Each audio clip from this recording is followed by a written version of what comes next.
Hello guys, welcome to my YouTube channel hour golden family. আজকে হচ্ছে 24 তারিখ শনিবার। আজকে আমরা বেরিয়ে পড়েছি মায়াপুরের উদ্দেশ্যে। হরে কৃষ্ণ সবাইকে। আমরা সকালবেলা 8টার সময় হাওড়া থেকে কাটোয়া লোকাল ধরে পৌঁছে গেছিলাম নবদ্বীপ ধাম।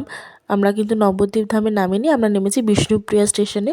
ওখান থেকে নেমে তারপরে আমরা টোটোয় করে 15 টাকা ভাড়া দিয়ে এসেছি নবদ্বীপ যে ঘাটটা আছে ফেরিঘাট, ওই ফেরিঘাট থেকে 15 টাকা 10 টাকা লঞ্চ ভাড়া দিয়ে আমরা পৌঁছে গেছি মায়াপুরে আমরা যে হোটেলটা নিয়েছি তার নাম হচ্ছে গৌরী হোটেল। আমরা যেহেতু বুক করতে অনেকটা লেট করে ফেলেছি, তার জন্য কোনো ওই মায়াপুরের কাছাকাছি যেসব ভবন আছে সেগুলো আমরা পাইনি। তো যে হোটেলটা আমরা পেয়েছি বাজেট ফ্রেন্ডলি, হোটেলটার নাম হচ্ছে গৌরী হোটেল। এই হোটেলেই উদ্দেশ্যেই আমরা যাচ্ছি। হোটেলে একটু রিফ্রেশ হয়ে আমরা যাব ভোগের কুপন কাটতে। অনেকটা বেলা হয়ে গেছে, তাই কোন কুপন কাউন্টার খোলা আছে সেটা দেখতে হবে। এখন আমরা চলেছি গৌরী হোটেলের উদ্দেশ্যে, সকলে রওনা দিয়েছি। এই কাছাকাছি আমাদের হোটেলটা আছে, এই দেখতে পাচ্ছেন। এখানে বিভিন্ন হোটেলই আছে, আপনারা আপনাদের পছন্দ মতো হোটেল বুক করতে পারেন। আমরা হোটেলে একটু ফ্রেশ হয়ে চলে এসেছিলাম ভোগের প্রসাদের কুপন কাটতে। তারপরে দেখুন আমরা সবাই খেতে বসে পড়েছি। প্রচুর মানুষ এখানে খাওয়ার জন্য বসে আছে। আমরা কোনো ভবনের কুপন পাইনি, তবে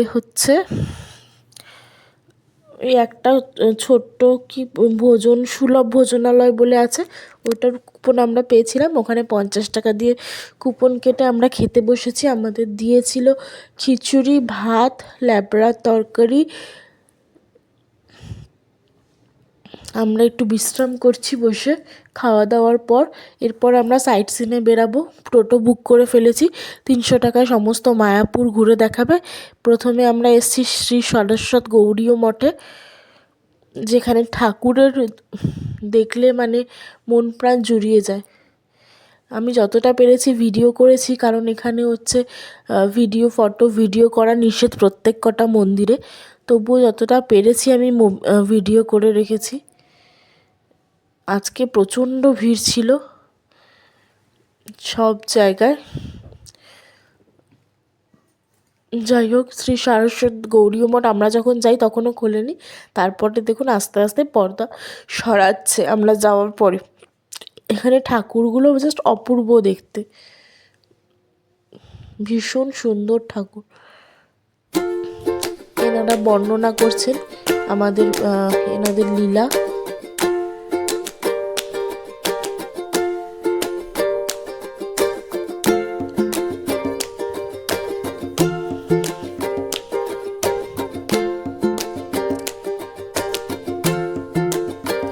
এখানে ফটো ভিডিও তুললে জরিমানা আছে, তবুও কোনোভাবে তুলেছি।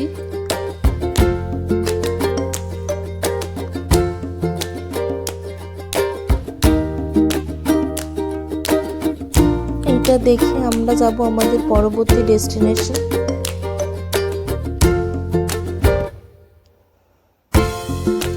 দেখুন এত অপূর্ব সুন্দর, দেখে চোখ জুড়িয়ে যায়।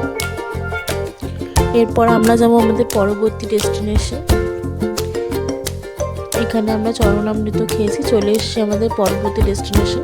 টোটোয় করেই আমাদের পুরো মায়াপুরটা ঘুরে দেখানো হচ্ছে। এটা হচ্ছে মায়াপুর শ্রী চৈতন্য মঠ।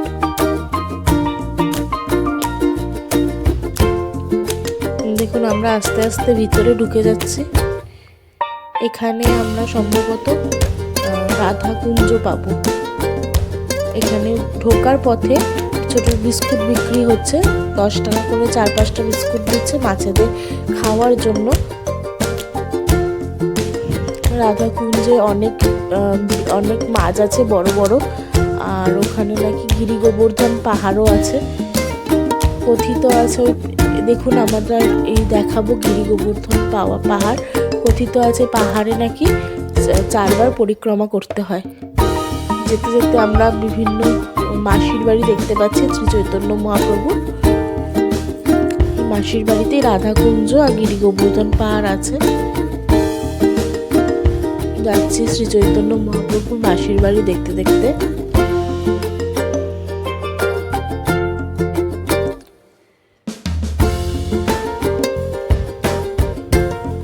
আগেকার দিনে সে গোলা ঘরগুলো রাখা হতো, ওই ঘরগুলো চারিদিকে আছে।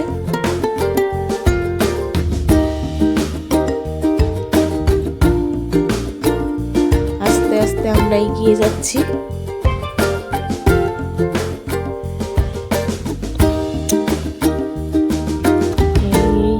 এবার হচ্ছে এলো গিরি গোবর্ধন পাহাড় আর হচ্ছে রাধাকুঞ্জ।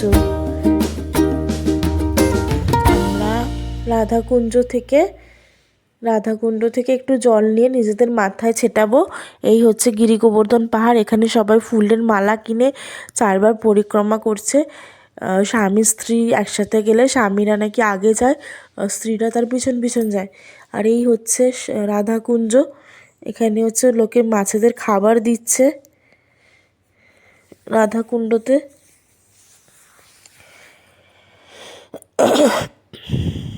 এরপর আরও বিভিন্ন মন্দিরগুলো আছে, সেগুলো আমরা মোটামুটি ঘুরে নিয়েছি।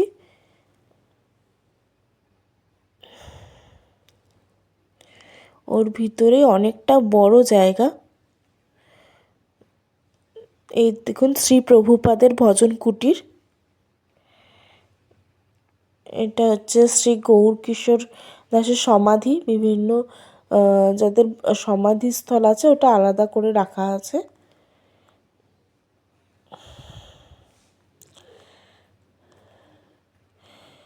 ভীষণই সুন্দর লাগবে। একদিনে গিয়ে মায়াপুর অনায়াসে ফিরে আসা যায়, তবে বাড়ি ফিরে যাওয়াটা একটু চাপের ব্যাপার হবে, কারণ সমস্ত দিনটা ঘুরে শরীরের জোর আর থাকবে না।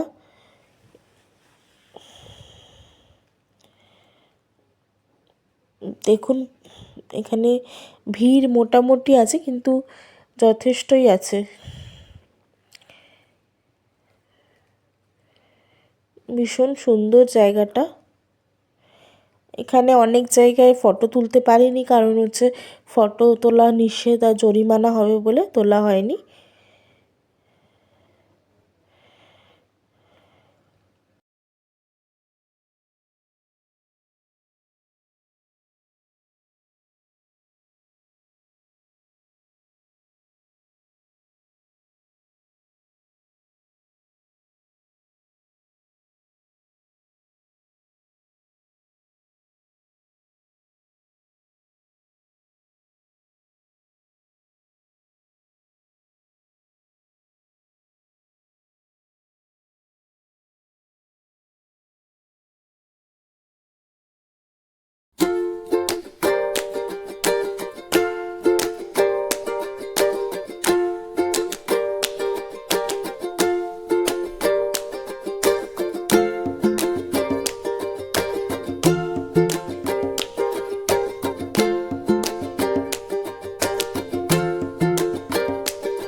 আগের বার দেখালাম রাধাকুণ্ড, এবার এটা হচ্ছে শ্যামকুণ্ড। শ্যামকুণ্ডটা একটু এগিয়ে গিয়ে আছে। তো শ্যামকুণ্ডতে আমরা মাছ দেখতে নেমে পড়েছি। ওর জলও হচ্ছে আমরা মাথায় ছেটাচ্ছি। এখানে নেক্সট আছেন শ্রী অদ্বৈত ভবন।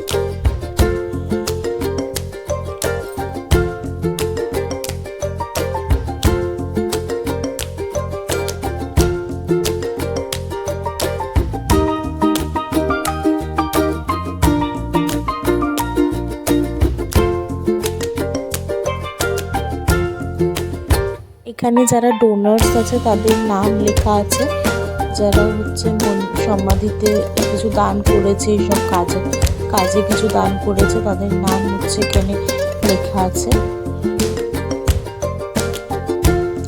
এখানে বিভিন্ন মানুষজনের সমাধিস্থল আছে, যারা বিশিষ্ট মানুষ। এগুলো মন্দিরগুলো দেখা হয়ে গেল। নেক্সট আবার টোটো করে যাব নেক্সট ডেস্টিনেশন।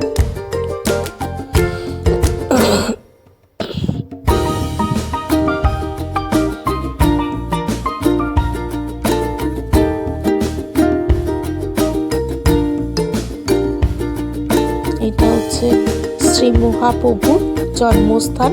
এখানেই আছে সেই নিম গাছ, যেখানে আর আছে সচী মাতা এবং ওনার বাবা শ্রী চৈতন্য মহাপ্রভুর বাবা। কোলে আছে ছোট্ট নিমাই।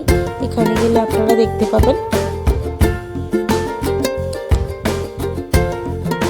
এছাড়াও আছে অনেক ছোট ছোট মন্দির। পুরোটা ঘুরে দেখতে আপনাদের বেশ ভালোই লাগবে এবং সারাদিন মোটামুটি কেটেই যাবে।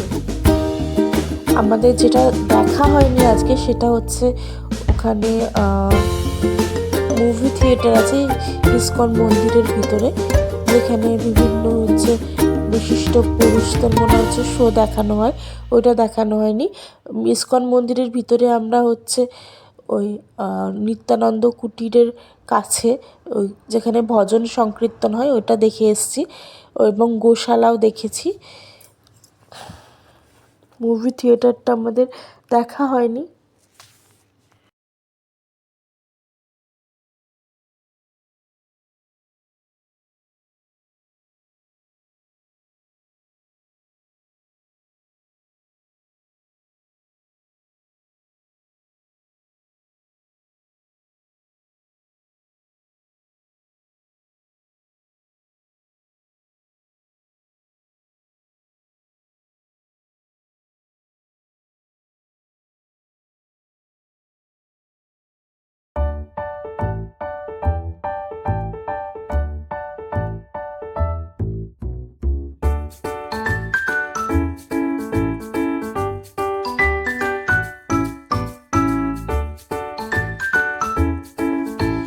এই মন্দিরগুলো দেখে আমরা চলে গেছিলাম ইসকন মন্দিরে। ওর পাশে বিখ্যাত বড় মন্দিরটা তৈরি হয়েছে, যার কাজ এখনো কমপ্লিট হয়নি। ছোট যেখানে এখন হচ্ছে সন্ধ্যা আরতি হয় ওখানে চলে গেছিলাম। ওখানে ফোন মোবাইল অ্যালাউ ছিল না, তাই জন্য ভিডিও ফটো কিচ্ছু নেওয়া হয়নি। ওখানে গিয়ে আমরা অনেকটা সময় কাটালাম।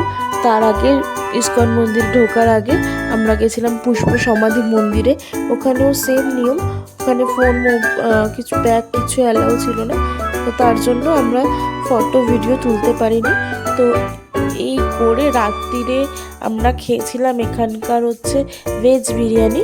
সেটা আমরা মাসির বাড়ি যে হোটেলটা আছে, মাসির হোটেল, ওখান থেকে খেয়েছিলাম।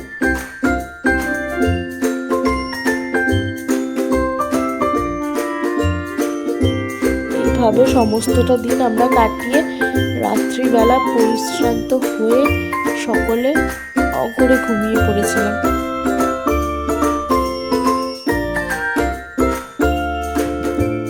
আজকের জার্নিটা মোটামুটি ভালোই গেল।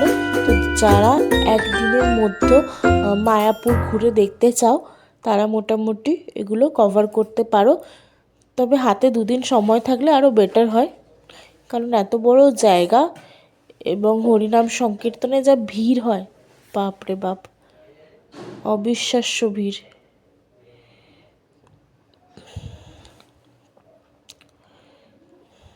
এগুলোতে সব ফটো তুলতে গেলে 1000 টাকা করে কোনো জায়গায় জরিমানা এইসব লেখা আছে, তাই পুরো প্রপারলি ফটো ভিডিও করা হয়নি। যেটুকু পেরেছি সেটুকু করেছি। তো চলো আজকের মতো এই পর্যন্ত।